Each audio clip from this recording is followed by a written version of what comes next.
It's kind of crazy. They just chopped my up so hard. Holy this is worse than I expected, I'll be honest. What's crazy is it still didn't work, ironically enough. The very fact that they tried to silence me in this way makes their position look even worse.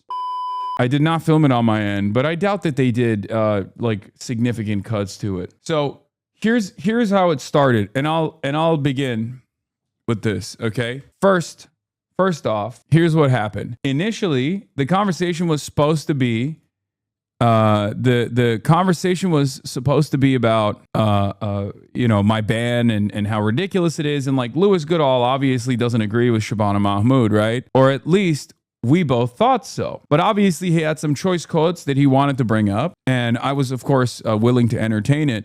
But slowly but surely, the conversation shifted around from I think the Shabana Mahmood Home Office ban is ridiculous, to like, maybe I kind of agree with this ban. And I even called it out. I don't know if it's actually, if it made the final cut, but I was like, Lewis, it kind of feels like you agree with the ban. But yeah, it wasn't supposed to. I don't think it was supposed to be contentious, but it turned contentious because I think Lewis wanted to defend, the feeling of people who are supportive to the state of Israel. So, we'll get started. I did not realize that until I saw the clips. I did not realize that they were like lowering my audio whenever he was talking over me. But let's take a look. LA, for reasons we can get into. Well, Hasan Piker, thank you so much for joining us. We had booked this and hoped that it would be in person. I think the in-person conversation would have been really good, though. But instead, you're joining us, I think, from LA for reasons we can get into.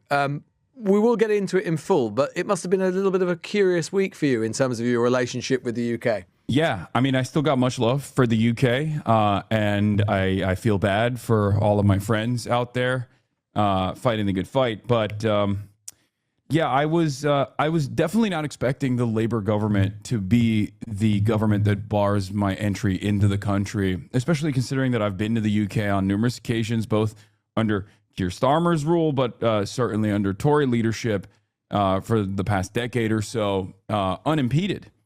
And I've delivered numerous speeches inside of the United Kingdom until this very last incursion, I guess. But it's the case, isn't it, that you're still planning to, or the Oxford Union, which is one of the events that you were coming to address or coming to undertake, that's still going to go ahead? Oxford Union actually defended both myself and Cenk Uygur, my uncle, and wanted to continue putting on the event as an act of defiance, I guess, in violation of the spirit of this travel ban. So your understanding is that you are basically prohibited from coming to the UK for the foreseeable future? Have you actually had any communication from the Home Office? No, the only communication I've gotten from the Home Office is the revocation of my ETA. And they told me that it's not something that I can oppose, and that if I would like to travel to the UK, I have to get a different visa, that I have to apply for like an actual visa.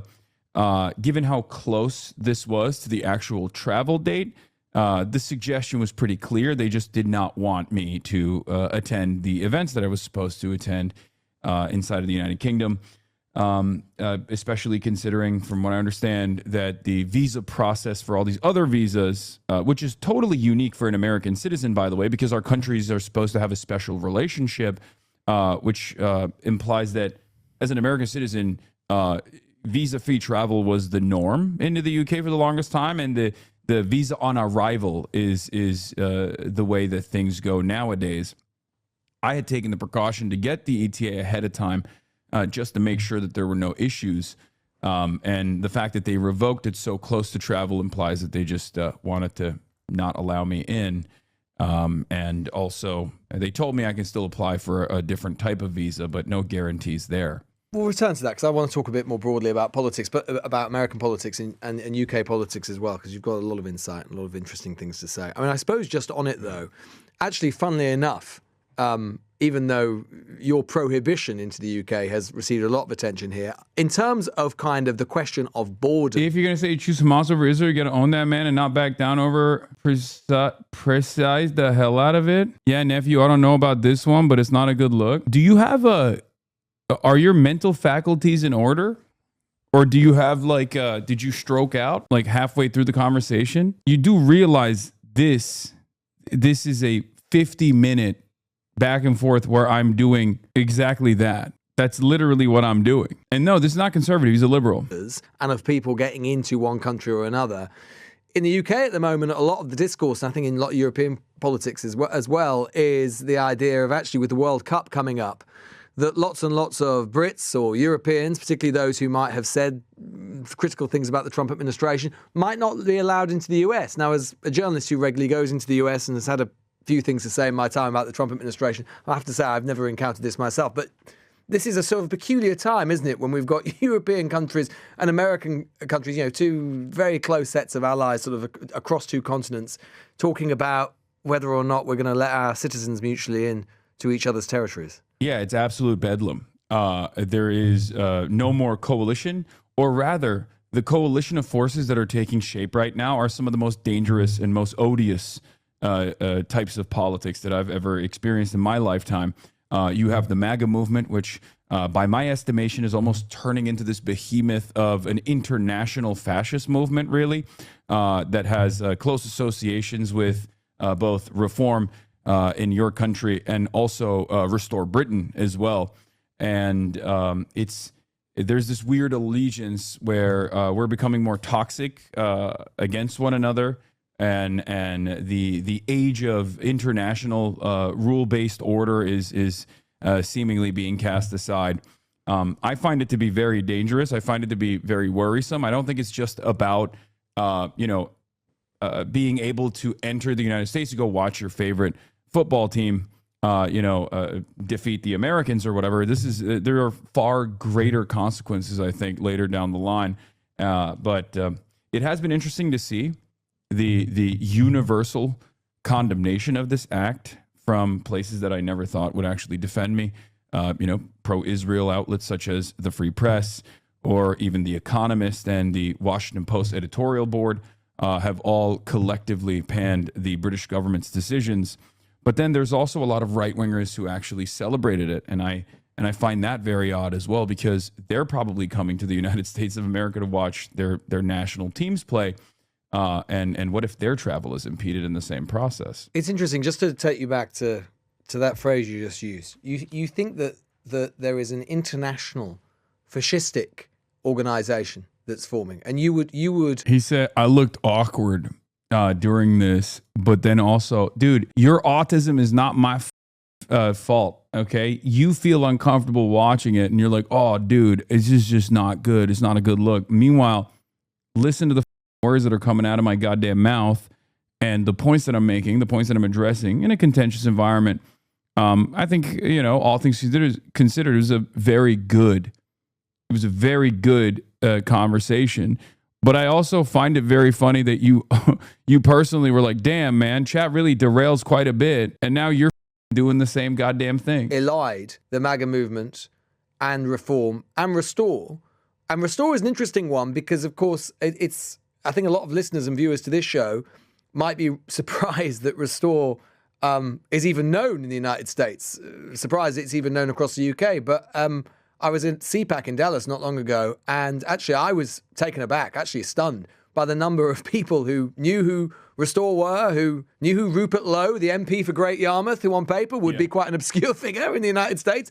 But actually, no, he's very well known. Yeah, and a part of the reason is because I think we live in the age of the internet, and like I said, there is an international component amongst far-right elements in European society, certainly, or even South Korean society, as a matter of fact. I mean, Charlie Kirk, before he was assassinated, had traveled to Japan and South Korea and through these massive events with the South Korean far-right, and they were all wearing MAGA hats. I find that both fascinating and also terrifying at the same time, that there is this amalgamation of right-wing forces that are not necessarily adjusted to their own local considerations and their own local problems, but instead they get their notes from MAGA and they wear MAGA merch, which I find very strange. I feel like it's not even a principled version of nationalism that you would expect from these old school fascists. It's very interesting to observe. What do you make of, as someone who has probably been... Lewis hits a lot of question points that are usually deployed to make lefties look crazy in the media, and you answer them all very calmly and thoughtfully. It left him looking unserious, which is the opposite of this particular journalist's whole shtick. Yeah, no, I know what kind of debate this is. Lewis himself is like supposedly somewhat of a progressive figure, or at least like seemingly a progressive figure. And the conversation wasn't even supposed to, I don't think, be a debate initially, but then it turns into one. It turns into a contentious one because he's like peppering in some choice quotes to be like, well, you shouldn't be saying that, right? You shouldn't be saying that, right? And obviously I'm not going to back down from that. Obviously I'm not going to back down from some of the principled stances that I've taken because, you know, I'm not going to sit there and create some kind of moral parity between Israel and Palestinians, including the Palestinian resistance, because there is none. Let's be real. And he doesn't believe there is one either, ironically enough. He believes that like Israel's reaction to October 7 is far more valid than the 75 years of apartheid occupation and denial of sovereignty to the Palestinians creates any environment where something like October 7 could happen. And that's, again, the main point of contention here. It's like you can't have one and not the other. If we're going to be consistent about like targeting civilians, then we should be consistent about targeting civilians. I don't believe in targeting civilians. Having said that, if we're going to talk about who is targeting more civilians, I mean, there's no conversation there. That's where the Hamas is 1,000 times better than Israel point comes from. I saw certain people celebrating how this exposed Hassan's anti-Semitism. Yeah, you just don't. The reality of the matter is you don't see Palestinians as human beings. You see Jewish people as human beings. You see Israelis as human beings, but not Palestinians in general. Been thinking about British politics a little bit more than you might have otherwise been. When you see where we are in British politics, you see Nigel Farage, you talk about Rupert Lowe and Restore. What do you make of where British politics is at the moment, and particularly in relation to US politics? Do you see US politics Utter devastation. Devastation. Why do you think devastation? Utter devastation. One of the early warnings that, I mean, it's not a secret that I was a big fan and big supporter of Jeremy Corbyn. Indeed. And still am now a friend to Jeremy Corbyn as well. Honored to know him. And he's offended you this week. Yeah, he has, and so has Zach Polanski. I've collaborated with Zach as well at times. So what I will say is, since the Corbyn ouster, it was very clear that Labour was headed down a very dangerous path, going back to Blairite versions of the party, if not far worse, right-wing element in the party, overtaking the entirety of Labour. And one of the warnings that I delivered on the night of the election, after Keir Starmer won, with less votes than Jeremy Corbyn had, ironically enough, was that if the Labour government continues down the line of austerity and refuses to address some of the economic hardships that people are experiencing, that has caused a lot of the former Labour strongholds to turn into areas captive by reform, and first the Tories and now even reform, I was worried that far-right elements were going to overtake British politics, and they certainly did. As a matter of fact, the Green Party's surge has only been the last saving grace of British politics to a certain degree, considering that I think in the absence of this Green Party resurgence, Labour would be eviscerated, and then you would have an eclectic group of, I guess, independent MPs and maybe your party as well, to a certain degree. I chat with him every now and then. He's, particularly in the last couple of weeks, I mean, he's receiving, as you might imagine, ferocious media attention. And a lot of the newspapers are coming for him in a very big way, and they found some things that are embarrassing to him and so on, some of which he's acknowledged. What would you say to him as someone who has been very, very successful in corralling the power of digital media on the left? What would you say to him about how to deal with the traditional media? Be bold, be brave. Don't be afraid to be contentious at times. Stay on message always. I think one of the things that Zoran Mamdani, the mayor of New York City, did so expertly, in spite of the barrage of attacks and heinous smears that he was receiving, not dissimilar to what Zach Polanski is currently going through, was he would always play this intellectual judo where he would consistently reframe the conversation back to, and dare I say expertly, back to a key policy of his platform. I think this was a major issue with Jeremy Corbyn. The anti-Semitism smears were unfounded and totally ridiculous. However, it wasn't necessarily the idea that the broader British public found Jeremy Corbyn's politics to be odious and that he was a sincere anti-Semite. There was a little bit of hysteria there for sure, but it was the fact that he constantly found himself addressing these accusations because we have a finite amount of time on every broadcast, especially when a politician is running for office. And if you utilize that time consistently on the defense, consistently having to answer accusations that people have made about you without actually addressing what your platform is or even why people might be very upset at you, because oftentimes it's not the smear itself that is valid, then people are only going to remember you as an unserious person that is constantly in controversy. Is that completely fair, Hasan Piker? I mean, remember that the Equality and Human Rights Commission in this country conducted an investigation into anti-Semitism into the Labour Party, and it concluded that Jeremy Corbyn, when he had led it, had committed unlawful acts related to anti-Semitism. Key findings included Labour was responsible for unlawful harassment, discrimination, there were serious failings of leadership, and inadequate process for handling anti-Semitism complaints. Two things can be true at once. It can be true to say that people who perhaps had ulterior motives decided that they wanted to use some of this to try and undermine Jeremy Corbyn. I think the Corbyn smear, the Corbyn is an anti-Semite smear in the big 226 is crazy. Like, that's when I was like, wait, what? This guy? I don't know if this is like sunk costs for a lot of these guys who played into it, I assume, because virtually every single person in British media did this. Owen Jones did this. He obviously said he was wrong to do it, but he certainly did it. Zach Polanski did it, ironically enough. And, you know, people that are now aligned with Corbyn on this issue did play a role in this. And some people obviously apologized for it and said that they were swept away with the barrage of misinformation and whatnot. And as long as they apologize for it, and take accountability over it, I'm more open-minded to their perspective. Having said that, I do believe that there are a lot of people who never took ownership over it at all and still doubled down in 2026. It's still near unanimous in mainstream media. You will not be able to hear them get them to admit to what they participated. That is, I think, very, very strange. That is very, very, very, very strange that they still hold on to that idea. Yeah, he's saying they had documented processes within the Labour Party when he was under his leadership. Corbyn, but it can also be true to say that Jeremy Corbyn led the Labour Party during a period when it did things that it shouldn't, and it didn't do other things that it should have done with regards to anti-Semitism. Well, this ironically also dovetails back into my travel ban as well. But I think if what happened to Jeremy Corbyn was taking place right now in 2026 with the current understanding of the actions of Israel, or the ideology of Zionism, or the history of the development of the Israeli state, I believe that these attacks would not have been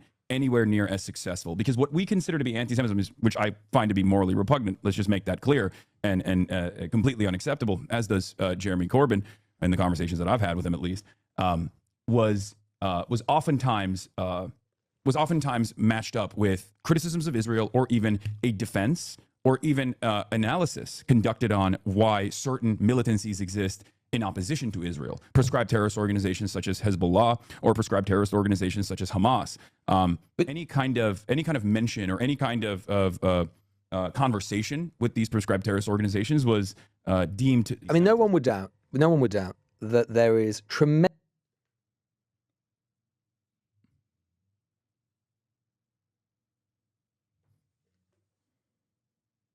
What?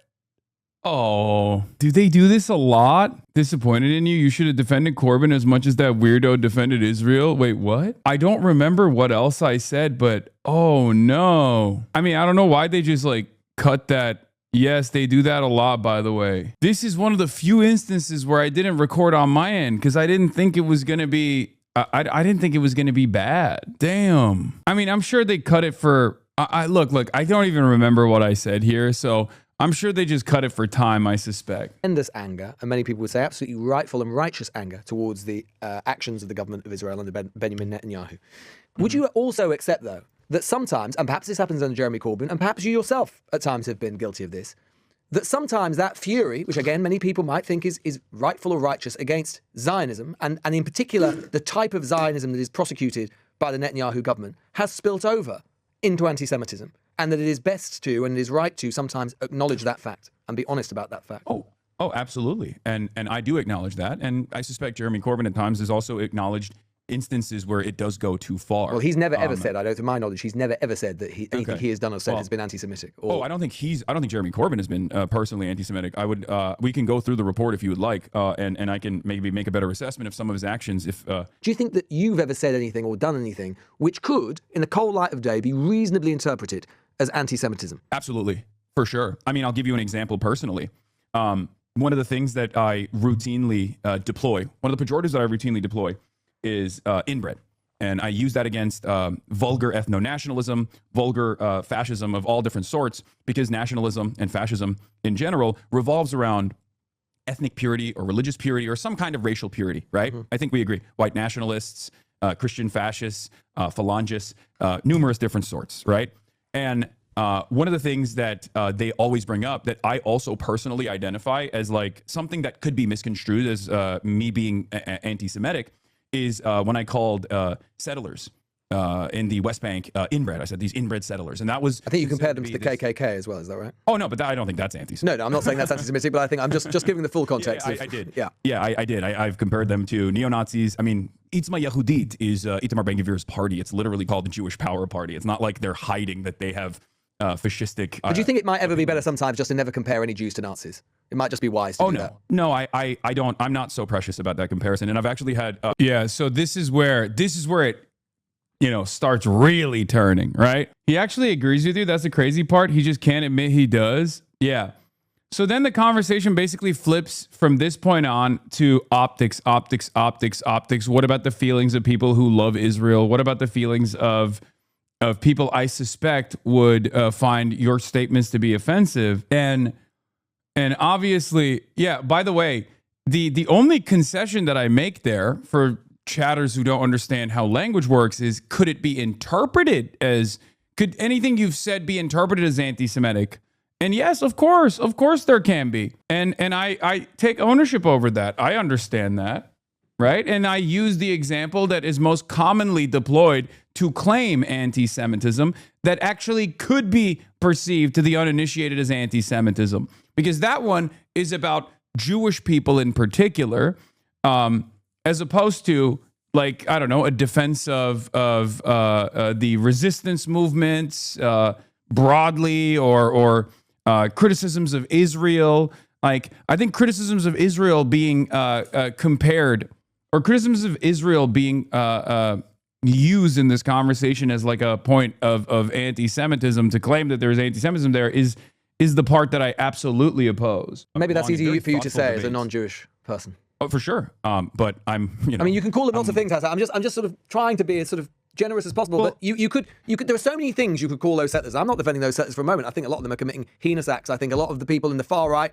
of the Netanyahu government are absolutely appalling. I would say that completely explicitly. But you know what? You could probably say all that, and you could probably make a stronger case and not undermine yourself by comparing them to Nazis, because Nazis literally tried to exterminate who they are as Jews. Yes, I don't disagree with that. The comparison, why'd you do it? In my opinion, the comparison, in my opinion, is not only graphic, but it's apt. Because Nazism is a fascist ideology. It's a dangerous fascist ideology. Call them fascists then. Call them fascists. You don't need to call them Nazis or neo-Nazis. Well, but the reason why I specifically utilize the term... I said I called them fascists as well. Some of the things I'm saying you might not be able to hear, but I called them fascists as well. Yeah, I mean, they want to do the same thing. They're doing industrial mass slaughter. So this was like one of the clips that they presented, one of the clips that they posted, right? And my response to that on Twitter was, I quote retweeted it, and I said, I think this was an interesting conversation. Kind liberals continue to make optics arguments that center the feelings of people with sympathies to the state that has conducted industrial mass slaughter and maintains an apartheid. The purpose of Holocaust scholarship is to never let it happen again. It's to be used as a comparison to stop it from happening now. That's why I do not shy away from making the comparison as a warning. That's it. So whenever people bring up like the feelings argument, I find it to be very odd. It's like, do you believe it's a genocide or not? If you believe it's a genocide, do you believe it's an apartheid or not? If you believe it's an apartheid, then, at that point you have to, I mean, having a conversation around my language is crazy, because what's actually offensive is the fact that most of the world is still either directly supporting the genocide or turning a blind eye to it. Like, what's far more offensive is the fact that this has continued unimpeded and there has not been any accountability, and we saw it happen with our own two eyes, right? That is offensive, at least to me, and I think to many others as well. Employ the term Nazi is because, well, two reasons. Number one, the goals of ethnic cleansing are identical, and especially considering that a genocide has unfolded at this point, a modern day genocide with different tools. It's not the same exact type of genocide as the Holocaust, of course, not the concentration camps, and yet it's an open air prison that has been bombarded with almost 10 atom bombs worth of explosive ordnance that my government, and as a matter of fact, your government has aided and abetted in the process of. And from that perspective, the reason why I say I'm not so precious about this, while always maintaining the position that anti-Semitism is completely unacceptable, I always say I'm not precious about this because at the end of the day, it's a genocide. At the end of the day, it's an apartheid state, and Zionism as an ideology is a racist ideology. And many Jewish thinkers are now also coming to terms with that, even if they had self-identified as Zionists their entire lives. This transformation. So you would compare what's happening in Gaza to the Holocaust? It's not to the same extent, no, but I have compared it to the Holocaust, yes. It's no different than saying these concentration camps that we have in the United States of America are turning into death camps. Fascism is not a static concept. It's an ideology. It's a very dangerous one that I oppose unconditionally across the board. But it's not the Holocaust, is it, Hassan? It's not the Holocaust. No, of course. And to compare it to, I think the thing about you is... I think that it's like pretty obvious what I'm saying here. Like, it's not, we can't wait until it turns into 6 million Palestinians for us to then turn around and say, oh my God, I'm so sad that happened. How could this have happened? We know how it's happening because it's happening in real time. It's unfolding in broad daylight. We're seeing it, right? Like, what's the threshold? What's the threshold where you'd be comfortable saying, okay, this is a modern day Holocaust? You speak compellingly about many things, but you undermine your case and you open yourself to the accusation, which might not be unreasonable, of anti-Semitism. See, he's like starting to agree with Shabana Mahmoud. Yeah, I'm not precious about the term. By deploying the term a Holocaust, right? I'm not precious about making comparisons between the Israeli government and Nazi Germany because it's an apt comparison. And this is, ironically enough, this quite literally is Jewish exceptionalism, okay? That is, like, a lot of people get mad at me and say, oh, you're Hassan, why do you even talk about anti-Semitism? You're doing Jewish exceptionalism. You're a Jewish supremacist, all this shit. Like, they say like unhinged things, but this unironically is like the singularity of the Holocaust, the exceptional nature of the Holocaust being held to such a high standard that Israel, that bills itself as the Jewish state, could never be compared to the Nazis, while they are literally doing the exact same shit that the Nazis did. It hasn't been completed yet, but it's still the same exact project, and it's continued over the course of 80 years at this point, is totally ridiculous. It's totally absurd. This guy said this same hack outlet had zero issue making comparisons between Hitler and Putin in the past. Nazi Germany exterminated millions of Russians, yet only the comparison with Israel crosses the line. If you want a clear-cut example of Jewish exceptionalism, here it is. Yeah, the other side of this, for the record, the other side of this conversation is that Israeli politicians say that. Israeli politicians say that about Hamas. And as a matter of fact, a lot of Western media outlets have made the comparison that Hamas is just like Nazis. So who gets to deploy this comparison? Because if you think Hamas is in any way, shape, or form similar to Nazis, what is Israel supposed to be then? Considering that exact same dynamic that I will always defend, that Israel is 1,000 times worse than Hamas. It's not even a comparison. If you think Hamas is evil for targeting civilians on October 7, then what is Israel? We gotta use a new term for it then. Yeah, apartheid is tragic, but yet that comparison is found to be apt. So what is the reason why a Holocaust comparison or a Nazi comparison is considered a bridge too far? The entire point of Holocaust scholarship is so that what Israel is doing right now does not happen, and we stop it, and we point to the Holocaust, and we point to the Nazis to say, this is the same kind of evil. We have to put an end to it. That is precisely the reason why the genocide statute, right, under international law, is not just about the number of people that a state or a non-state actor has killed, but it's actually about the intent as well. You have to You can determine genocidal intent. It's not just the actions, it's the intent as well. Why is that a part of the statute? Why is that a part of the statute? There's no numerical threshold that you hit and then all of a sudden it's like, well, it's genocide time now. We got to put an end to it. That's not how it goes. The reason for why intent matters, genocidal intent matters inside of the statute, is so that we can stop it, right? We can stop it. We can identify it while it's happening, and then we can stop it before it unfolds, before it ends, before it finalizes. Making these comparisons between what the Israeli government is doing, and let's be honest, Jews and Nazis and things they did in the Holocaust, because however heinous we might find what has happened in Gaza, and many of my listeners and viewers would, it is still not the same as the mass extermination and the ritualistic extermination of people which happened on a daily basis during the Holocaust. So why compare the two things? Because I don't want it to get to the Holocaust. And this is the best part of this conversation, and I love having this conversation, because Holocaust studies are profoundly important. But they're not profoundly important so that we can understand what took place and then assume that it's never going to happen again. The entire point of genocide scholarship and specifically scholarship surrounding the Holocaust is so that we understand exactly how society can move in that direction, and how so many otherwise kind people, I assume, can turn a blind eye to the atrocities that are unfolding, so that we understand what took place and never allow it to happen again. So my point is, I think the final solution for Israel has not been achieved yet, right? But this would be not dissimilar to, I guess, a communist or a socialist in Nazi Germany before the final solution, pointing to the Armenian genocide. Given the Israelis, given the military capabilities. Oh, they cut my argument there. I literally, wait, or did they hit the mute? That's crazy. I said, would you disagree if like a communist or a socialist during Nazi occupation pointed to what Hitler was doing to the Jews and to the socialists, and then said this is identical to the Armenian genocide that preceded it? Would you have said, well, you're actually hurting the feelings of you're besmirching the good reputation of the Nazis by making a comparison? These are just simply concentration camps.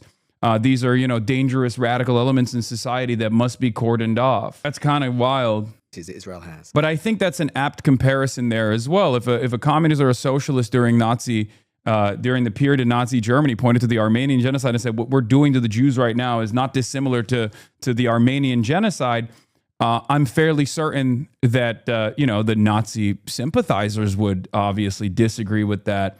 Having said that, the point of comparison is to talk about two things that are not exactly the same. They are disputing the entire concept of comparison here, and it makes no sense. It would be wrong to say this is 100% like the Holocaust, but to compare it is completely normal. Exactly. And not only is it completely normal, it's actually the whole purpose of Holocaust scholarship, right? Like the purpose of Holocaust scholarship is not just to document the atrocities that unfolded and leave it at that, and then talk about the exceptional nature of the Holocaust. The whole point of the genocide scholarship, as I, aptly pointed to in this conversation, is to look at how it unfolded and to ensure that it never happens again. Never again means never again across the board. It doesn't mean never again as in it will never happen again because it can only happen to Jewish people one time and it won't ever happen again. Never again doesn't mean never again just for Jews either, right? Which is the Kahanist position on never again, ironically enough. Meir Kahan, the far-right Jewish supremacist, terrorist, he believes never again means never again just for Jews. I don't. And I don't think many people believe that either. I don't think Jewish people believe that concept either. I think Jewish people think never again means never again. There are some who do actually believe never again means never again just for Jews, however. If they wanted to commit a Holocaust against Palestinians, they could do so. They haven't done so. They may have acted in a way that is dehumanizing. Israel's getting bombed? They may have acted in a way without proper regard for Palestinian life. I think they have. Lots of people would agree that they have. I said something at the Oxford Union that I think will also piss off a lot of people. I said that currently it has been proven that one of the only effective political forces on the planet that can destroy Trumpism and the MAGA movement is the IRGC, which is true. It's true. Sirens from Lake Tiberias to Haifa for the arrival of Iranian missiles. God damn. All right, well, war's back on the menu, boys. To compare it to the Holocaust. The disagreement that we have is not that. My suggestion to you would be that wait, why is he cutting me? What the Oh, come on. LBC. You cut all the crosstalk. You muted me the entire time. That's crazy. Compare it to the Holocaust. The disagreement that we have is not that. My suggestion to you would be that it is crass and offensive. Bro, they didn't even like try to make the cut seem normal. They hit the hard cut again. Holy moly, that's a lot. God damn. That shit was so abrupt, it feels like an AI cut. You know what I mean? Like, did they deploy artificial intelligence to hit this cut? What the hell? Streets are calling you overly naive to the British? No, it's fine. Yeah, I know that everyone is in agreement with my point because the majority is on my side on this. But I wish that my goal when I do when I have a conversation like this is not to have the people who are already anti-Israel to come into my defense. I mean, that's great. That's wonderful. That's the majority. My goal is to get someone in the margins to really reconsider their hardline stance on this issue, right? That's my goal. I go on LBC because there's a lot of liberals who are still who still have these ridiculous opinions, right?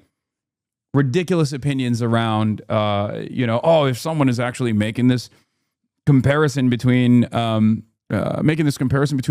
Israel and Nazi Germany, then they must be making an anti-Semitic comparison, right? Like that's ridiculous. To compare the only Jewish state in the world. I like that my audience, by the way, is not offended at LBC's edits and is more mad at me for not recording it on my end. Is there ever a point where, in your eyes, chatters, is there ever a point where you think, hey, you got over here, this is really fucked up? Or am I always at fault under every single circumstance? I swear to God, bro. I swear to God. Literally the worst fan base of all time. Worst community of all time when it comes to shit like this. Immediately hitting the, yep, you're at fault. Do you guys ever think maybe it's that, the big media company that's supposed to maintain these liberal values and allow normal discourse to take place is not following along with a principled stance on defending free expression and allowing discourse to take shape like this? Part of the reason why I didn't expect this cut to take place is because there are literally LBC callers that call, like random British people that call in, and they don't do this kind of edit. And we should, of course, be careful of eliding Israel and Judaism, of course, but it is the only Jewish state in the world, mainly comprised of Jews, comparing them to Nazis, given that Nazis literally tried to exterminate this entire race and came very close to succeeding. You don't need to do that. You shouldn't do it. And it's crassly and grossly offensive for you to do so. Yeah, I don't mind coming across as vulgar or offensive in this regard and maybe even hurting some people's feelings, because at the end of the day, the analysis here from my end is there is a genocide that has taken place and it's continuing to a certain degree. I mean, even in the process of this so-called ceasefire, Israel has also killed approximately 4,000 people in Lebanon. The expansion in the Greater Israel Project is continuing. So the ideology is still unimpeded. The guiding principle is still unimpeded. And therefore, I find that to be I suppose what I'm getting at. More offensive than the language that I'm using, especially considering that I think at this stage there are a lot of people who want to maybe hold on to some kind of defense of Israel because they understand it to be, like you just said, the Jewish nation, the only Jewish nation. I have been unbelievably critical of Saudi Arabia and every other country that has participated in the blockade of Yemen, for example. The United Arab Emirates and Saudi Arabia did that with our weapons once again. The other reason that other people might say that it's offensive, deeply offensive. Well, they cut it. That's up that they cut that part, because I brought up the Saudi Arabia comparison and I said no one calls me Islamophobic for being critical of the Muslim state of Saudi Arabia engaging in heinous war crimes against Yemen and the Yemeni population. No one says that about my criticisms of UAE-backed RSF supporters hitting Sudan. That's not considered to be Islamophobic. But of course, any kind of Nazi comparison between Israel, like if you call Saudi Arabia Nazis, no one is going to, right? If you call Saudi Arabia a Nazi country for what they did in Yemen, no one's going to get mad at that comparison. Same with Russia, right? You say Adolf Hitler is invading Ukraine. He's behaving like a Nazi. Nobody bats an eye. As a matter of fact, you call Hamas Nazis, nobody bats an eye. The Israeli government has made that comparison over and over again. But all of a sudden, when you turn around and say, no, actually, I think the industrial mass slaughter taking place is in the hands of Israel, and therefore they are the Nazis in this equation. And everybody goes, whoa, whoa, whoa. That's unbelievable. How dare you say that? You know? The Nazis. However disproportionate we might think the Israeli government has been in the reaction to October the 7th, and I would agree with you that it has been disproportionate and in many cases appalling. October the 7th did happen. 1,300 Jews were. Yeah, and then it's like, well, October 7 was heinous. It's like, okay, but also the Israel is 1,000 times worse than Hamas is once again not something that you can contest. So then you have to rely on the feelings argument, the optics argument. Oh, let me tell you how you can make a better point here. And it's like, no, I think I'm making a pretty strong point. I think about my liberal mother when I hear this conversation. She's become very anti-Israel and thinks it's a genocidal apartheid state that unduly influences the U.S. and should receive zero funding or arms and should be boycotted. But she also gets uncomfortable with the Nazi comparison because she grew up believing that Israel was given as an apology to the Jewish people by Europe because of their crimes and complicity. Yeah, but it's not Europe's land to give. It's not European people that are being slaughtered. And even then, it would not be appropriate regardless. Nothing justifies a genocide. Nothing justifies ethnic cleansing. Killed in the most horrendous, heinous way that we might imagine. It was a pogrom. There is a major security problem for the state of Israel with Hamas. And then I defend the argument that, because he then launches into like, Hamas did October 7 anti-Semitically, which is, again, ridiculous, okay? It's ridiculous. That is another one that I can't stand, when people are like, well, no, Hamas is anti-Semitic and they did October 7 anti-Semitically. It's like, no, that's not the case. And then I know he brings up the Hamas Charter for 1988 when it was a Islamic charity as a Muslim Brotherhood cutout, which wasn't a political movement or even a militant resistance at that point. 2017, the new charter actually has evolved beyond that. Not that it even matters at the end of the day. I hope they kept all of that in. They do have to protect their own citizens and their own people. And to compare that to the Holocaust, the Nazis weren't, to compare them to Nazis, the Nazis weren't provoked by Jews into the Holocaust. There was no security problem for the Nazis. And so to combine and compare and allied those things is not just offensive and wrong, it's just crazy. No, your analysis is actually ahistorical and unfortunately categorically false. Of course, the Nazis lied about not only Jews, but socialists, communists, trade unionists alike. They were never attacked by Jews. Yes, of course. They presented an argument as to why they must do this, why they must depose and take care of all of these nefarious elements within German society broadly, while they were also carrying out the greater Germany project for living room purposes, right? Not dissimilar to the Israeli Zionist expansion. But the point is, do you agree with the propaganda or the arguments? Do I agree with the Nazi argument that October the 7th wasn't propaganda? It happened. Of course not. I don't agree with the notion that Palestinians, the indigenous population predating 1948, could not potentially live alongside migrant Jews that were coming in, specifically as a what about Hamas? Movement. What about living next to Hamas, an organization which is dedicated to the destruction of Israel? I'm going to get to Hamas as well. So the reason why I brought that up is because this has been a racist ideology since 1948, or even prior to 1948, that has had a lot of opposition from Jews as well. The initial, the original, the only Jewish member in the British Parliament the only member of the British Parliament that opposed the Balfour Declaration was, a Jewish member of Parliament who thought that this was simply to try and this initiative was being implemented exclusively to depose of the Jews, to deport Jews from British soil. So throughout this entire history of Israel and Palestine, this conflict gets reduced to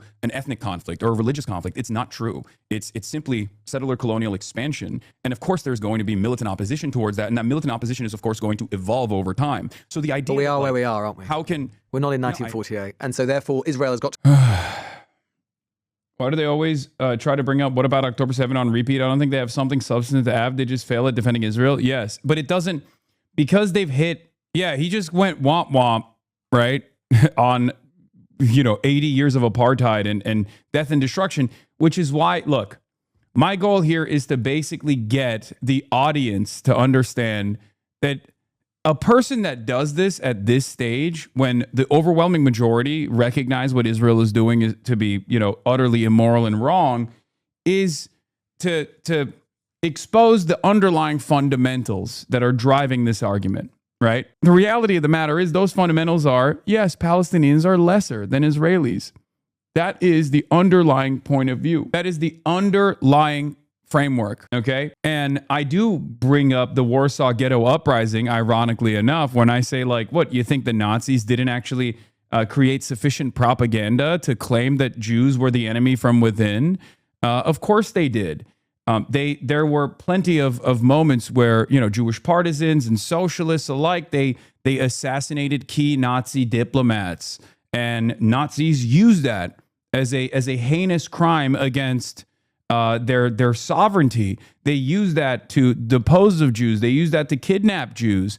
Is that valid? No, of course not. The Warsaw Ghetto Uprising does not justify the final solution, for example, and therefore October 7 does not justify Israel's genocide. This is a real point of contention that I don't think many liberals can address. Liberal Zionists cannot address this point of contention, so they have to resort back to, yeah, but you're hurting my feelings. Find a way to live alongside the Palestinian people. You and I, I'm sure, would both agree to say that their actions have not exactly contributed to that principle or idea in recent years. But they do have to deal with Hamas. And how do they deal with Hamas, which is literally predicated? Yeah, what, I can't even hear what I'm saying here. To live alongside the Palestinian people. You and I, I'm sure, would both agree to say that their actions have not exactly contributed to that principle or idea in recent years. But they do have to deal with Hamas. And how do they deal with Hamas? Oh, yeah, I said, no, I disagree with that. It's entirely in the hands of Israel. Yeah, no. Hamas doesn't exist as a militancy if the occupation doesn't exist. It's that simple. Can you slow it down again? They lower your audio too much? Yeah. It's kind of crazy how much they, you know, like they just chopped my shit up so hard. Holy fuck. This is worse than I expected. I'll be honest. I did not think it was going to be like that. That is kind of wild. I have far too much confidence in European liberalism. It's naivete for sure. This is a straightforward hatchet job at that point, right? I mean, come on. That's actually kind of messed up. That's actually kind of messed up, dude. I mean, it didn't work, but even then, it's like kind of crazy. What's crazy is it still didn't work, ironically enough. Like they tried to literally lower the volume. They chopped up some of my statements, and even then it still didn't get the job done. And I think I would go so far as to say that the very fact that they tried to silence me in this way makes their position look even worse. Which is literally predicated. You say that Israel is racist, is based on a racist idea. Hamas is deeply racist. They're anti-Jewish. No, I don't think so. You don't think? I disagree with that. Well, that. the Hamas charter contains references to fighting Jews as a religious duty, conspiracy claims about Jews controlling the media, finance, revolutions and wars, citations of anti-Semitic forgery in the protocols of the Elders of Zion, and a notorious hadith about Muslims fighting and killing Jews before Judgment Day. So you're referencing the 1988 charter, which has been updated since 2017, but it doesn't really matter because the point of the Hamas likes Jews. Or their opinions. Do I think Hamas likes Jews? I think that there are definitely anti-Semitic people in Palestinian society as there are in British society, right? There aren't anti-Semitic people in British society killing Jews on a regular basis. It's because there is no real occupation. There's no military occupation of England. If there was a military occupation of England by a foreign body, by an alien force, then I'm pretty sure you would probably rise up in arms as well. And this is not just a principle that I'm coming up with as a campist or someone who opposes imperialism. It's not pure idealism. This is something that former heads of Shin Bet have also acknowledged personally. I mean, this is something that former heads of the Israeli state have acknowledged, saying, if I was on the other side of this boundary, I would become a terrorist as well. And it's perfectly understandable that people would oppose 80 years of militant occupation, militant racist occupation, humiliation and subjugation. And to go back to the point that you were making about, like, there was no resistance from Jewish partisans. This is also not true. Jewish partisans engaged in incredibly honest and incredibly moral acts of violence that was necessary at the time against key Nazi officials, including an uprising known as the Warsaw Ghetto Uprising. Yes. And that was perfectly valid. It was perfectly morally just, even though there were heinous acts of violence that took place. History is riddled with colonial occupants and even slaves, for example. You've been reported saying in chattel slavery, engaging in heinous acts of violence that we would oppose at the time that ultimately lead to liberation. And once the dust is settled, we look back. What does liberation look like? What does liberation look like? Is it the Israeli state collapsing, or what does it look like? Great question. So from my perspective, and I'm not Palestinian, right? So I think ultimately this is something that is that should be left to the people that are being occupied to come to terms with. But from my estimation, I agree with the likes of Avi Shlaim, famous Iraqi Jewish Israeli historian, that a abolition of the apartheid state that currently exists, and the end of the occupation must take place.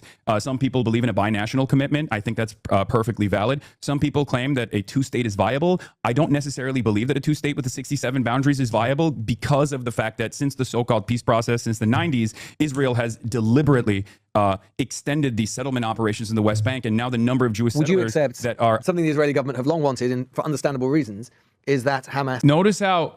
Notice how kind of wild, considering he posted a whole thread on why the ban was wrong, but he clearly let his liberal sensibilities get the better of him during this conversation. Yeah. This is counterproductive, authoritarian, and chilling. The British state should not be in the business of banning commentators and journalists from entering the country without compelling reason. Find their views objectionable is nowhere near enough. The Kanye case was far more borderline, but the idea of this becoming more routine was exactly my fear when I spoke and wrote about this unease at the prohibition from the country a few months ago. Piker has said some stupid and revolting things, but it doesn't mean we shouldn't be telling British cultural organizations they can't invite him to their events, or that the threat of the Home Office prohibition becomes a routine consideration. Meanwhile, Cenk is a mainstream U.S. commentator on the left. I'm a mainstream U.S. commentator on the left, ironically enough. Not only am I a mainstream U.S. commentator on the left, but also beyond that, like, one of the things that these guys also have to now come to terms with is, like, I'm not just like some random aberration, right? I'm not like some random radical. I'm a person who is a megaphone for a much broader, much larger movement. And not only that, but also I'm, collaborating with other candidates that are not just running, but also winning, right? So there is definitely a lot of people who feel this way. So you're not going to be able to silence all of these people, even if you try to engage in this like disciplining measure against one figurehead that is representative of a much broader movement. I'm sorry that the LBC chopped you this way. Yeah, but even with the chop, they didn't achieve anything here. The irony is, if they had let it ride, it still would have looked bad for them. But I think it looks worse for them that they chopped it down too. I personally think like the uncut version of this would still look bad for them, but I think this looks worse for them, ironically enough, especially because the broader points that I make obviously come across in this conversation. It's not like there was any opportunity for them to chop it down entirely. Otherwise, it would just be Louis Goodall talking, and then every now and then I just go, and then they cut it, right? Because every moment that I have the camera on me, every moment that I'm on the microphone, I'm obviously hitting all of the lines that they clearly don't want to have, right? They don't want to air on the LBC broadcast, but they have to, because the conversation is taking place between myself and Lewis, right? So like, would demilitarize as an exchange for any deal. Do you think that would be a reasonable request, that Hamas would lay down their weapons? I think that it's perfectly reasonable for a two-state solution, if that's what the suggestion is, a two-state solution where one of the two states is still going to have a standing military. Will that be Hamas as a political organization, or will that be the Palestinian National Forces? I do not know. But ultimately, of course, if there is a sovereign state, a sovereign Palestinian state, of course, they're going to have a standing military. It doesn't have to be Hamas. I'm not married to the idea. I don't necessarily care. To me, Hamas is simply one of the many different Palestinian resistance groups that has existed throughout time. I don't agree with their domestic policies, but I feel like that is utterly immaterial, because the conversation that we're having is about ending the occupation. And Hamas ultimately wants to end the occupation. Hamas would never exist, and certainly would not be as violent as it has been if there hadn't been 80 years of occupation prior. Hamas, we were talking about the charter in 1988. That charter was written when Hamas wasn't even an actual political organization, but a Muslim Brotherhood cutout that was an Islamic charity that was even getting funds from the Israeli government, as a matter of fact. I'm thinking about the reasons why it might be that the Home Office has banned you. And I certainly, for the record, by the way, I don't think you... This conversation is probably part of it, don't you think? Well, that's what I want to discuss. And for the record, when I tweet out this week, I think ridiculous that you've been banned. I think that, and so on. But let's think about the Home Office's justification, what it might be. I mean, is it true that you said that you considered Hamas to be 1,000 times better than Israel, and you'd vote for Hamas over Israel every single time? Is that true, and do you stand by it? Yeah, I do. That's despite the fact that Hamas was responsible for October the 7th and a pogrom against Jewish people. You said you'd vote for them 1,000 times over the democratic state of Israel. It wasn't a pogrom against Jewish people. Were there atrocities and war crimes? You don't think that there was any anti-Semitism involved in that? Absolutely. This is where you go wrong, Hassan. You find yourself basically in a position defending elements of this. Why I'm wrong. I'm telling you why you're wrong. I said, don't tell me I'm wrong. Tell me why I'm wrong. I hear a lot of criticisms. You call me a lot of names, but never a liar. Because you're honestly saying you saw Jewish people, or overwhelmingly Jewish people killed that day. It was a pogrom. It was the biggest pogrom of Jews that we've seen, against Jews that we've seen since the end of the Second World War. Why do you find yourself in a position where you're like, okay, I'm actually going to defend that principle. I'm going to defend the argument about that. Why? You just undermine yourself. Great question. I actually gave an interview to the Times UK on this as well, and I'll explain exactly why. Please. So October 7th was traumatic. There were heinous acts of violence that took place. No doubt about it. I would never agree. I would never disagree with that assessment.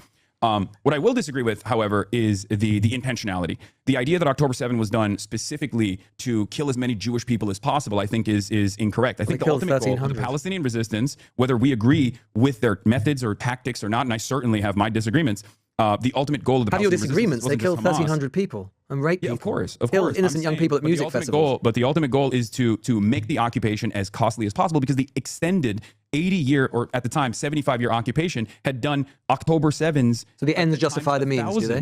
The ends justify the means. If I can compare it to something in the UK, Hassan. The reason why I don't believe that the Israeli ends justify the means, and that's precisely the reason why I'm saying. So why do you then say that Hamas is 1,000 times better than? Come on, you can't literally be lowering my volume at this point. Like, that's crosstalk. That's just straight up. You gotta let my voice be heard, man. You gotta let my voice be heard in this point. I mean, this is literally the meat of the argument. That's crazy. Yeah, I mean, I get it. You got home court advantage, but you can't be this aggressive with it. Because at this point, it turns into like, I'm losing the argument, so I'm just gonna silence you, and I'm not even gonna hide it. Like with the other cuts, with the other crosstalk audio levels, you could at least justify it by saying, oh, well, we wanted to make sure that we made this editorial decision for brevity, for clarity. But in this circumstance, it's quite deliberate. You are literally lowering my volume because you don't want your audience to hear my perspective, which again is the exact opposite of the whole point, or whole purpose of having me on the broadcast. Did you have me on your broadcast so you could try and bully me into submission? Or did you have me on the broadcast to have a good faith, honest discussion about disagreements that we might have? I've been very courteous throughout this entire process. I don't imply in any way, shape, or form that like Louis Goodall is a stooge for Israel or defending Israel and Israeli interests or anything like that. I'm just saying, look, we might have some disagreements. It's a good faith, honest, liberal style conversation. I find it very strange that this is what they chose to do. They wanted to be the ones to silence you, or an upset Shabana Mahmoud got to you first. Yeah. First Amendment only functions in the U.S. This is not a First Amendment conversation, chatter. I think when you invite someone onto your broadcast and you have disagreements with that person, I think it's a little dishonest to literally lower their volume, especially when the crosstalk is taking place. Then don't have me on the broadcast. Don't have me on the broadcast then. What's the purpose? I mean, how is this any different than what Shabana Mahmoud did, right? If you're in disagreement with what the Home Office did, which Lewis is, right? Then don't you feel like this is not dissimilar? Look, you could make an argument as to why they cut some of the statements that I was making for brevity, for clarity, right? You can make that argument. I don't know if I agree with it, but you can't really make that argument here, okay? You can't really make that argument in this point, because this is just purely lowering my audio to make it harder for the audience to hear what I have to say here. Methods or tactics or not, and I certainly have my disagreements. The ultimate goal, but the ultimate at the time, ends justify the means. If I can compare it to something in the UK, Hassan. The reason why I don't believe that the Israeli ends justify the means, and that's precisely the reason why I'm saying. So why do you then say that Hamas is 1,000 times better than Israel? Because Israel has done an October 7 1,000 times over to the Palestinian population. The civilian casualty. They often tell people where they're going to bomb. I'm not defending Israel. I'm not defending Israel, Hassan. But I think that a lot of people, if you look at the facts, that's crazy. But that's the point I'm driving home. And this is the reason why I have this conversation, because a lot of people have, due to social conditioning, this kind of hang up where they don't want to analyze the situation in an effort to actually make sure that there's no more violence. I abhor violence. No, just don't minimize October 7th. I mean, to compare Islamization. to, say, a British context, you could have absolutely said, I'm sure you would be in this position, you could say, look, I have complete solidarity with the Irish Republican cause. But you don't need to have solidarity with the Irish Republican Army and what they did against the UK, killing innocent civilians. It is possible to have both thoughts in your head at the same time. You can have complete solidarity with the Palestinian people without defending Hamas a single bit. And you do defend Hamas. And that's what's objectionable about your point. I defend anti-colonial resistance movements when there are aspects of their anti-colonial resistance or their ideology. There's nothing to defend. They kill innocent people. There's nothing to defend. A lot of Palestinians don't defend them either. They hate them because they can kill innocent kids. The question is this, right? The question I would present to you is this. Do you think that the Warsaw Ghetto Uprising was a condemnable act by Jewish partisans that got together and organized to fight I don't think back? the situations are the same. No. Because why not? At that point, the Holocaust had not been completely implemented. Oh, but Kristallnacht had systemic destruction of Jewish people. They were all being rounded up into ghettos. And I'm not saying, Hassan, of course. Dude, you just described the current conditions of Palestinians. You literally described the conditions of Palestinians leading up to October 7. What do you think? What do you think 80 years or even longer than that but since 1947, 1948, 75 years of apartheid and subjugation and death and destruction, what do you think that looked like? That's worse than Kristallnacht. Literally, like numbers wise, that was worse. That in totality, it's spanned across 80 years. Of course, it's literally it's like more heinous at that point. It's pre-final solution. The comparison is Warsaw Ghetto Uprising is taking place. There's been violence against Jews. There's been obviously Jews have been ghettoized. Jews have been ghettoized. They've been placed inside of these concentration camps, right? And obviously they're fighting back. And it's earnest, it's honest, it's just, it's appropriate for them to do so, regardless of what the cost is on the other side.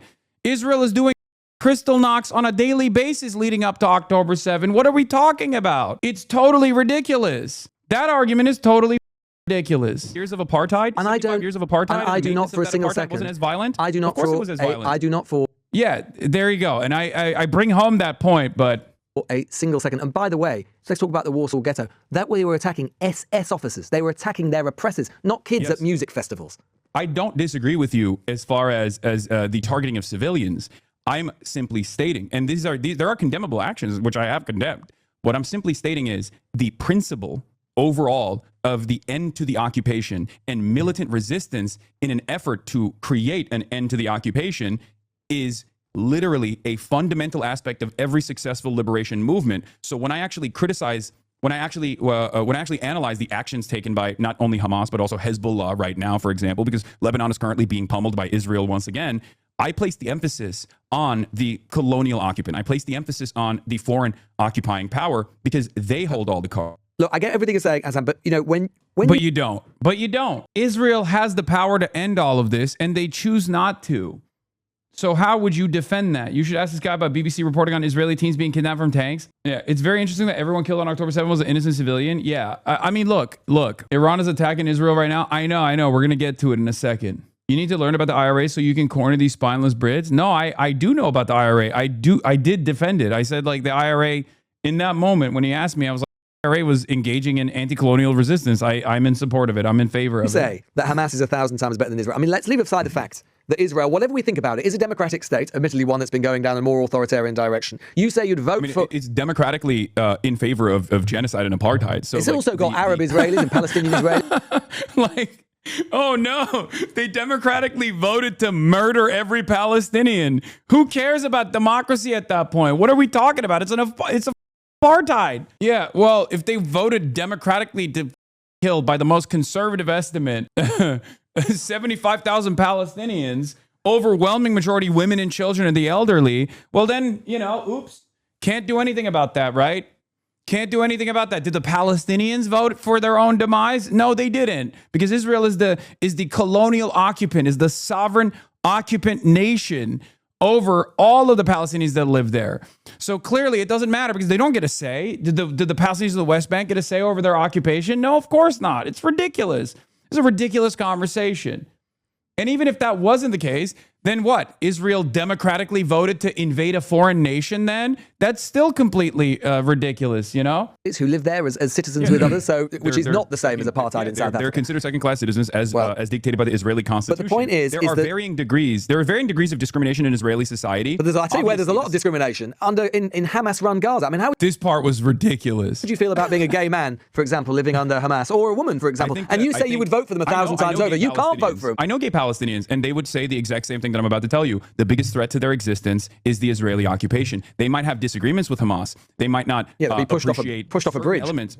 No, that's racialized. It's not racialized. It literally happens. LGBTQ groups, Hasan, LGBT groups around the world have condemned her. That's not true. That's simply not true. Do you think that is? It is literally. I will have to push back on this. What you're saying is actually not true, and also a little bit messed up to say, because these groups are very different from one another. I am not an Islamist personally, obviously. I am not. I'm not someone who's ever going to be in favor of religious fundamentalism. But Hamas does not represent religious fundamentalist governance. It represents. You can get up to 10 years in prison for being gay. You can get up to 10 years in prison for being gay down the barrel of a Hamas gun. That wouldn't happen to you in Tel Aviv. Whatever we think about Israel, that wouldn't happen to you in Tel Aviv. It doesn't matter. This is what I mean when I say homofascism, by the way, for the record. I hope that people understand that, which he's going to bring up later as well. This is literally pinkwashing a genocidal apartheid state that is conducting a genocidal apartheid state.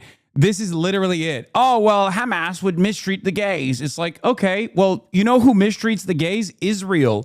Far worse fate befalls the gay Palestinian population under American, British, and Israeli bombs. It's ridiculous. This is what I mean when I say this is what I mean when I say this is like gay fascism, okay? And the whole like, oh, well, you know, same-sex marriage is not allowed in Israel. It doesn't even matter. It's not even the main point of contention. Hamas could be the most homophobic entity on the planet, and it still wouldn't justify Israel's actions, guys. Wake up. Hello? Like, do you guys understand? The reason why I don't even entertain this, like, well, Israel is homophobic too, is because it's a stupid argument. I don't give a f.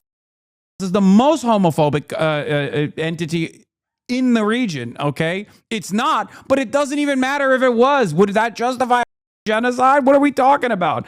There's plenty of people in Alabama that are homophobic that have the identical opinions that this person falsely says Hamas has. Should we be genociding the state of Alabama? Of course not. That's insane. Because the gay people are being killed by Israeli bombs. You might not think it matters. Yes, but you're the one saying that I would vote for them 1,000 times over. I agree with you. Right now, as I have, they would tell you that the number one problem is not Hamas, it's Israel. There are Palestinians whose family members there are lots of Palestinians who think Hamas that are from different. Yes, exactly. There are Palestinians from different factions, right? There are Palestinians that are engaging in tribal conflict and sectarian conflict, sometimes with Hamas. And yet, they will always tell you. Maybe this is why you've been banned. The number one problem from the Palestinian perspective is, of course, the occupying forces, is, of course, the country that is maintaining an apartheid, the nuclear armed nation that has not only just done a genocide in the last 3 years, but also maintained an apartheid for the last 80 at this point. This is the reason why a lot of people. You can believe that Israel has committed unbelievably appalling atrocities. You can even believe it's committed evil atrocities. You can even believe that it's committed a genocide while still believing that Hamas is morally and politically appalling, that you wouldn't say that I would vote for them 1,000 times over Israel because it deliberately targets civilians. It deliberately targets civilians as an organization. It rejects coexistence and is fundamentally authoritarian and theocratic. But here's the problem. Israel mathematically deliberately targets and destroys the lives of a far larger number of So it's just civilians. A utilitarian measure. Do we think that Palestinians are human beings? I think you and I don't disagree on this. They're human beings. But do you think the Nazis are worse than the Israeli government? You think the Nazis are worse than the Israeli government, right? Thousands times. Let me ask you this question. If one government has killed 1,000 times more, if not more than 1,000 times more civilians, as opposed to the other party, of course you're going to say you one compare party the Israelis to the Nazis, but you would accept the Nazis were worse than what the Israeli government has done. So far, the Nazis, of course, are worse than what the Israeli government has done. However, my fear, and this is the reason why genocide is not measured in how successful it was in wiping out an entire population, but instead genocide nowadays, the statute itself is measured not with the actions alone, but also with the intent, because the whole purpose of the genocide statute is to stop a genocide. Do you think this might be, Hasan, why you've, and again, I don't agree with the fact you've been banned, but maybe this is why you've been banned. That's a crazy moment to say maybe this is why you've been banned, because I just described the genocide statute and why Israel is 1,000 times worse objectively than Hamas is by any measure that you could point to. And I mean, this is a matter of international law. So basically, at this point, you're giving the game away. You're like, I can't defend my position while maintaining and upholding liberal values that I'm supposed to be championing here. So it's, I guess, the reason why you should be banned. Okay, there you have it. That's my point. And that's actually, unironically, the thing that you opposed when you tweeted about how you think Shabana Mahmoud is in the wrong. This is it. This is the extent of liberal humanitarianism, internationalism. There's no commitment there. And this is how a society crumbles. This is how liberalism falls by the wayside and fascism comes into power. This is it. That's literally what's going on. You're like, oh, well, I don't agree with you and you've actually made me feel bad. So you should be banned, I guess. Like, that's it. That's it. That's the whole point. You can't do that. If we're going to uphold principled free speech, then you can't turn around and be like, well, I disagree with you. You know, your dialectic is exposing his inherent contradictions and cognitive dissonance. Exactly. It's just totally ridiculous. I know we're going to get to Israel being bombed currently in a second. Okay. Openly support. Maybe ultimately this is why I got to pee. Again, I don't support your banning. But maybe the British government has decided, you know what? Support it a little bit. You know, no, I don't. I don't agree with a lot of what you say, but I'm absolutely happy for you to come to Britain. Opinion on this. Shabana Mahmood has a different view, clearly, or at least the Home Office does, and maybe that's why, because ultimately they think that we don't need this guy over here openly praising an organisation which this government has prescribed and which is a terrorist organisation at a time when we do have a rising problem and an appalling problem with anti-Semitic violence in this country.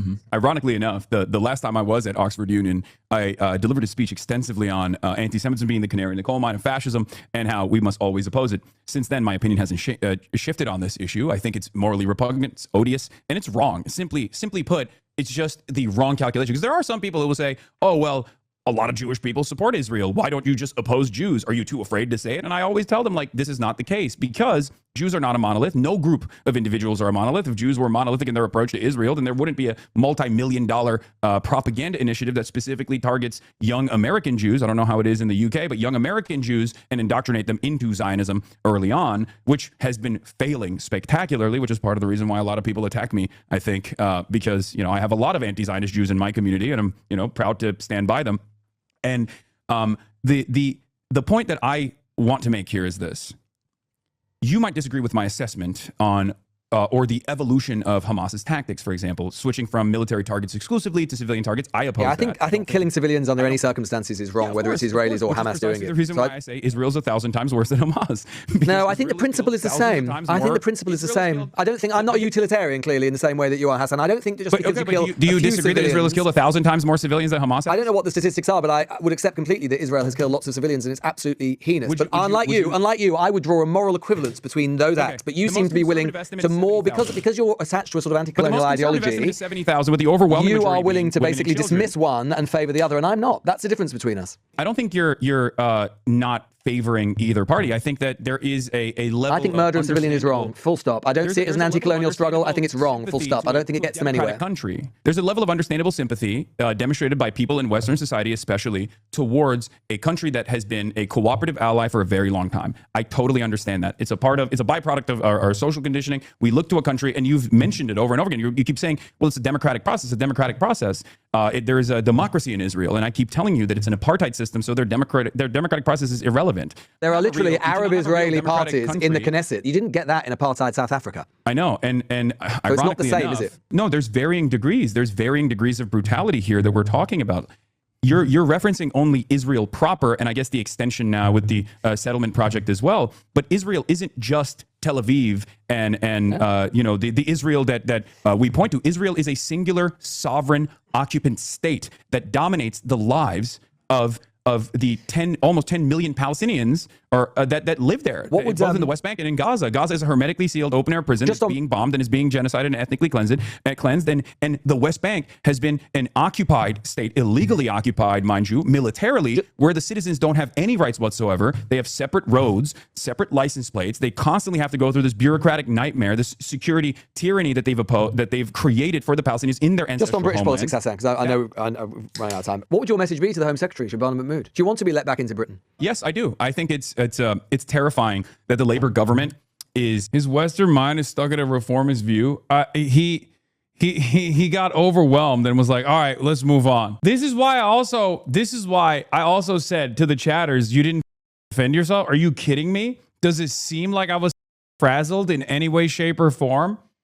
No, I went in there, stood 10 toes down on my principles, and accurately reflected on historical events that unfolded leading up to October 7 and how they are absolutely relevant, showcased, in my opinion, the moral inconsistency between arguments that focus on the optics and the civility of the conversation, and the conversations that actually center around the feelings of people who want to defend the apartheid state. It's ridiculous. Miles Dyer says, I usually respect your interviewing skills, Lewis. You listen well, ask fair questions, and avoid cheap point scoring, but this one frustrated me. Hasan deserves scrutiny, but too often his points seem mischaracterized rather than properly engaged with. And you still won the audience over even with the muting of your mic and cutting of your responses. Kill it. Yeah, you killed a king. Yeah, 100%. Of course, dude. Can't censor everything. I also demonstrated patience. I didn't get like angry or anything. I didn't yell. I didn't lose my cool.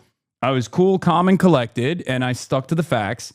And obviously, the facts do not favor the Israeli side in any way, shape, or form in this, which is precisely the reason why I think the takeaway from the people that watched the debate, watched the conversation was, yeah, this is totally ridiculous. You guys are being crazy. Is creating this environment that instead of leaning in to the democratic wishes of the majority that look at what Israel has done and look at the cooperation of the British government with Israel in horror, understandable horror, and demand an end to it, the British government has very clearly moved in the opposite direction of repression. Instead of addressing these needs, the government is instead telling people that they can't actually protest against this. And there's been silly prescriptions like Palestine Action. I think you and I would probably agree that was a little bit silly to prescribe Palestine Action as a terrorist organization, right? And then also the prosecution of the arrests of pensioners and the elderly for holding up a placard that says Palestine Action. Maybe I'm too American for this, but I find that to be ridiculous, right? Do you think that actually inadvertently the British government, certainly to potentially, I mean, you've got millions and millions of people who watch and listen to you. Do you think that they've magnified your message? Oh, absolutely. I think it's been a spectacular failure for them, because if I came into the country and did my South by Southwest thing and did the Oxford Union speech and whatnot, I'm sure it would have gone as every other time I've been to the UK. People are excited to see me there. It's fine. I have a lot of fans in the UK as well. But now there is this major media crisis, this moment where people are looking at what the government is doing and are worried about the implications of it, which I think is a healthy amount of friction. I mean, this is a part of the complex the complex process of democracy, right? As long as we can still fight for it, as long as we can still maintain it, hopefully. And I do want that to take place. And just finally, just briefly, on American politics, which we haven't really had much time to discuss. We're obviously gearing up towards the midterms. Trump is doing what Trump does. He said the other day that he doesn't really care about any effect that the Iran war has had on American consumer prices, or he's not bothered. He seems to be in a slightly unusual place where he's decided that he's not much bothered about public opinion at this point. But what's your assessment as a very leading sort of figure on the left in American politics about where the Democratic Party is now, and the discussion, the internal discussion about where the Democratic Party should position itself? Where do you think the Dems are at? There's a divergence between the Democratic Party as a party and the base of support. The base of support, the voters, lifelong Democrats, and even independents, as a matter of fact, have completely moved further and further to the left in this process, where they want fighters. They want real fighters that will try to stop the Trump administration no matter what it takes, including sometimes directly physically protesting, right? Certain initiatives, like demanding that Hakeem Jeffries come out and like participate in the act of physical protest, even if it's symbolic. Whereas the party itself has taken this interesting stance, this interesting approach, where instead of opposing the administration as aggressively as they could, they've decided to wait it out. This is spelled out by James Carville. Yeah, he'll let me talk now because I'm shitting on how ogreish Americans are. Exactly. Notice how there is no pushback here? Yeah, he's not cutting me off and being like, well, how could you say that? How could you say that? Don't you think the Democrats are doing a great job? No, of course not. No interruptions now. Well, he does hit me at the end with the homo-fascism line too. Carville early on, where they said, James Carville straight up came out. He's a Democratic consultant, worked with the Clintons. And he said, show your belly.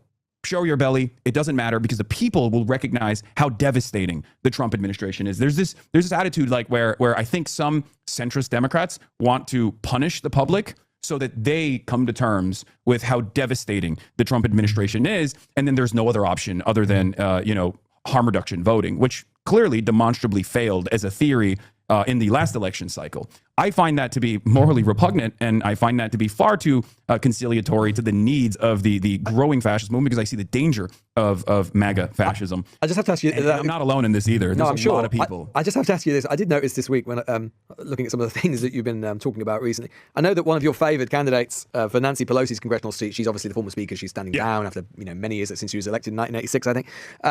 And the Dems, obviously, it's a plum seat in San Francisco, in California, where you are now. And I think that the person that you were supporting failed to progress the other day against two other candidates. Yeah. And I think you used to work for AOC, and you said it's just effing rich liberals who just want homo-fascism in this country. That's it. They want gay fascism. They want gay techno-fascism. What did you mean by that? What's gay techno-fascism? That wasn't necessarily just about San Francisco, though, and it wasn't about Shoykat's race in general. I think it was more so about some of the California liberals that, unlike the rest of the country, are not as... we're not as activated, rather, as some of these other places where people are demanding more. What's gay techno-fascism? What I'm referencing, of course, is the comfort that they have with like what level of progressive politics that they're open to. It's not a secret that, Peter Thiel, Sam Altman, numerous Silicon Valley tech CEOs are bringing about this new techno-feudalist dystopia that we're currently living under, and they themselves are open-minded, or rather libertarian, when it comes to certain qualities, like certain civil liberties, obviously LGBTQ liberties, and maybe abortion protections. But everything else outside of that, whether it be immigrants' rights or anti-black racism, Islamophobia, they will throw that by the wayside. These are not issues that they necessarily care about. And what I'm referencing there is a pink-washed version of the type of fascism that some wealthy liberals are comfortable with. Although, again, we know what would have happened to gays under fascist regimes, don't we? Yes, no, I think it's very dangerous. I think, it's the same principle behind Jewish cooperators with the Trump administration as well. This is a real warning for every marginalized group that thinks that tokens don't get spent at the end of the day. These guys are inevitably going to oppose all of these groups when there's a better opportune time. So I think we have to fight back with intersectionality, and fight back fast and fight back hard. Is it easy to have intersectionality when you're warning about homo-fascism? Yes, of course. Doesn't sound very intersectional. Well, if you think that my warnings about liberal cooperation with a fascist movement by the likes of Peter Thiel and Sam Altman is actually homophobic, I guess we can have a conversation around that. I don't think so, and neither does my audience. My entire community is queer. When do we think the ban will be lifted, if ever? When can we actually expect to see you in the UK? After this conversation? Probably not anytime soon. But no, I think this will help your case. We'll see. I mean, I'm probably going to work with some immigration attorneys to try to identify exactly what took place, because at the end of the day, there are plenty of people who oppose my worldview, think I'm crazy, whatever, right? But I think what we can all unite under is, one, the principle of defending free expression, as long as it doesn't cross certain boundaries that actually do reach into fomenting violence and deliberately trying to cause a riot, like inciting a riot or things of that nature. I'm obviously going to be respectful of the countries that I visit and the opinions that I have on that. And it's not something that I am interested in doing anyway. Inciting a riot is ridiculous. But the other thing is that this process of revocation of visas is actually very opaque. And I think that's somewhat of a problem, that the Home Secretary can just issue these kinds of travel bans without ever really even revealing why they did so, without ever actually saying, here are the reasons why we oppose this person coming into the country. And I think that's been one of the most confusing elements of this entire ordeal. I was actually shocked because, I was first and foremost shocked because I think that perhaps falsely, I assumed that the British government has always maintained this attitude that they would defend free expression and freedom of speech, unconditionally. But then also beyond that, I was shocked at how not transparent this process was. Hasan Piker, it's been an absolute pleasure to speak to you. And who knows, maybe we'll see you in London soon. Thanks so much. All right. Thank you for having me. Yeah, that was the LBC conversation. I think all things considered, given how contentious it turned out to be, I think it was still a pretty productive conversation where I was able to get across some of my major points. And I'm happy that I was able to do that, regardless. And I think that the censorious nature of the interview, down to the cuts or down to lowering my volume, all this stuff, I think that in and of itself ironically enough, not dissimilar to the travel ban, ends up showcasing that the arguments are so sound that they can't oppose them. So they choose to limit it to the best of their ability, limit its reach to the best of their ability. And I think it does backfire in that situation. Yeah, release the full interview. These cuts are brutal. The fact that this is still a debate astounds me. People often talk about the Holocaust like it just happened one day and there was a definitive start. One day there was no Holocaust, the next day there was one. There's always a ramping up fascism as a process. Hasan, there's a genocide. Your words hurt my feelings. Tone policing when someone criticizes Israel is very tiresome. I lost hope after I listened to the half of the podcast, but the comment section gave me hope. Lewis, ? Hasan, well, I think, no, you're wrong. Yeah, it's one of those things. It's one of those things where we are in a very different media environment now. So Lewis's bosses might have appreciated the strong opposition he put forth, but the majorities that will look at this interview that are already coming in with the idea that Israel is indefensible, because it is, are going to their takeaway is going to be very different, right? Their takeaway is going to be this: people saying, "What are you doing? What are you doing? You're we can see that you're trying to offer this wishy-washy defense of Israel by trying to claim that the opposition to Israel is actually coming from an anti-Semitic perspective, or it could be misconstrued as anti-Semitic, and we should be more careful with our language." Did you notice that when do you notice how when Lewis speaks over Hasan, they lower Hasan's volume? Interesting. HP being too generous towards Louis Goodall. I don't believe that Louis Goodall values Palestinian lives as much as he values Israeli lives. Maybe the Israeli government should stop behaving like Nazis. How unbelievably hostile and dishonest Louis was here. That's the thing. If you're going to have me on your broadcast, right? If you're going to have someone like myself on your broadcast, if you do this kind of thing, your otherwise liberal audience is going to recognize that as being unfair and inherently hostile, unnecessarily hostile. This is precisely the reason why when the Podjohns have me on, right? They will offer pushback to certain things, but they will also give me space to explain my position. Now, of course, when you do that, obviously your audience is probably going to understand exactly where I'm coming from and say, well, this guy makes a lot of sense. So no matter what you do, if you're going to have me on your show, if you're going to have me on your broadcast, then this is going to happen. Either it's going to be an unbelievably hostile and unbelievably contentious, an unbelievably hostile, unbelievably contentious interview where you are going to look bad because the audience overwhelmingly, obviously, agrees with not defending Israel, or you're just going to have to take the L in that situation and allow your audience to listen fully and understand and comprehend fully what I'm saying and most likely agree with me. Because the audience agrees with me already. That's why they want to ban you, because they lose either way. And I think they realize that. Yeah.